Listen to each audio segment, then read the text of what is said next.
Hi, I'm professional sports handicapper Ross Benjamin. It's Monday, May the 4th, and it's time for the second of a 32-part series in which I'm going to go over each NFL team, their regular season win totals, and at the end of the video, we'll make a pick, whether it be over or under their regular season win totals.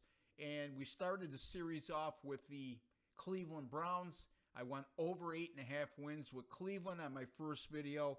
Today we're going to cover the Green Bay Packers, who right now their over and under regular season win total is 9.5, and the money line on the 9.5 is minus 110 to go either over or under. So let's start with their draft. I just don't like their draft whatsoever. Look, this is a team that one of their big needs was going to be to help Aaron Rodgers out at wide receiver, and they did not draft one wide receiver. Now, they got a great number one in Davante Adams.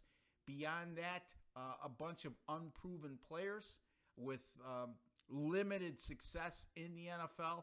I guess you could say the free agent pickup of Devin Funchess helped, but you're looking at Funchess. He played only one game last year due to injury, and then 2 years ago had only 44 catches in 14 games as a number one target in Carolina.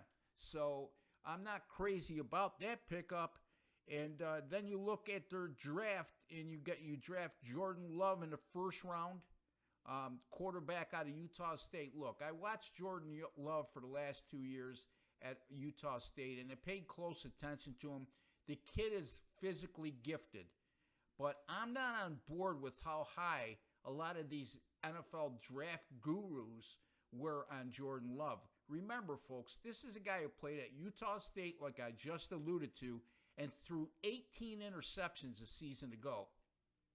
Not only that, the Green Bay Packers traded up a few spots to get Jordan Love in the first round. Just a head-scratching choice for me, especially in light of the fact I know Aaron Rodgers is getting up there in age, but you still have him under contract for 4 years, and you really don't have an escape clause as far as if you trade. I mean, who's going to take him at that kind of money this late in his career as far as a trade goes?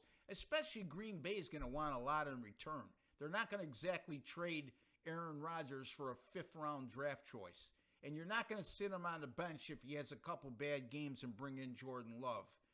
The guy is too well proven, and even if you were to just cut him and take your losses, it would cost them in excess of $15 million for the next 2 seasons each against their salary cap. So don't like that move at all. Second round, A.J. Dillon, the running back out of Boston College. Look, he's put up big numbers at Boston College over the last 3 years, but he's not your prototypical number one running back that Green Bay likes to have, a guy who could run the ball and also catch a bunch out of the backfield, a la what their number one back right now, Aaron Jones, did a season ago. Jones rushing for over 1,000 yards, also 49 catches for 474 yards, a combined 1,500 yards, or close to 1,600 yards, in total offense from scrimmage, and 16 touchdowns.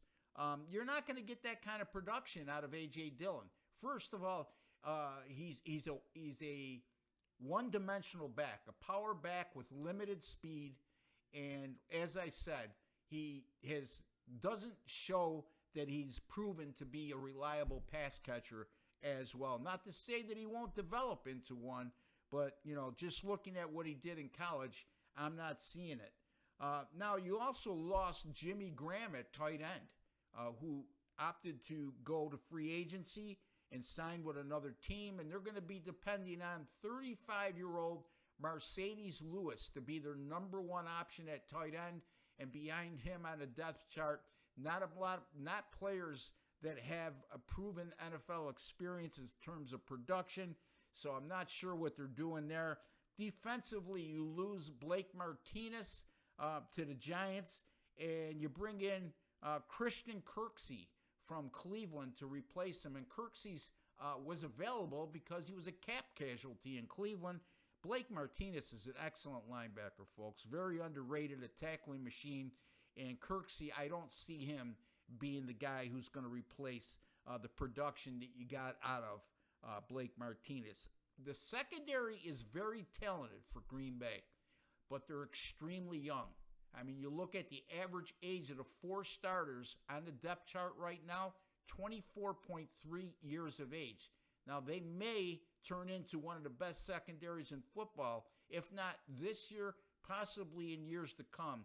But right now, there's a lot of inexperience there, and you're depending on a lot of young players to shut down opposing passing games in this pass-happy NFL.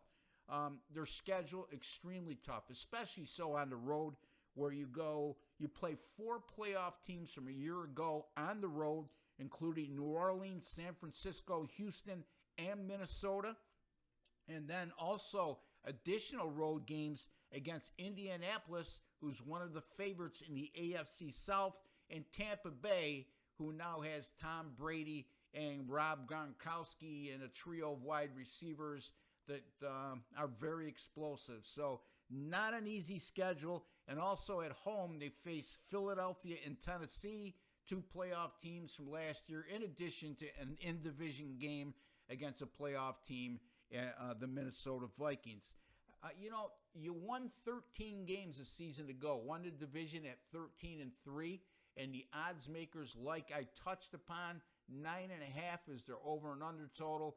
That speaks volumes to me. I think, like I touched upon again, that this move from what they did last year to this year is justified based on some of the things I just mentioned. So I'm going to go under the total of 9.5 regular season wins for the Green Bay Packers. Until the next time, folks, we'll have part 3 of our series on NFL regular season win totals. I'd like to wish each and every one of you all the best of health. Stay safe, be responsible, and I look forward to speaking to you again.